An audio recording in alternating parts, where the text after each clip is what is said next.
Вече 15 години европейските чиновници и лидери легитимират мафиотското управление на България.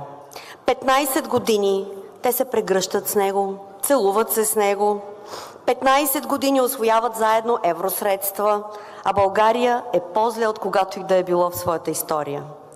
Последните избори за парламент са доказателство за това политическо лицемерие, тъй като на тези избори бяха извършени невиждани по мащаби и безскрупулност манипулации на изборния процес.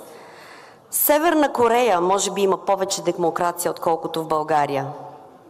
Въпреки тези доказани от партия Величие и от Конституционния съд фалшификации, Европейския съюз, Европейската комисия не пророни и дума за разграничаване от този мафиотски начин на управление, който допуска кражба на права, потъпкване на правото и всъщност на принципите, заложени в договора за Европейския съюз.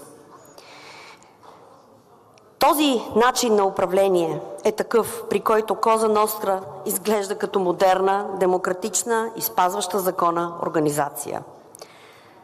Беше поискан, освен всичко друго, конвергентен доклад, за да може България да влезе в еврозоната, а Европейския съюз го прие въпреки бруталните лъжи в него и не откликна на молбите на българския народ да му бъде дадено правото демократично да определи дали иска да се присъедини към еврозоната точно от януари 26 година.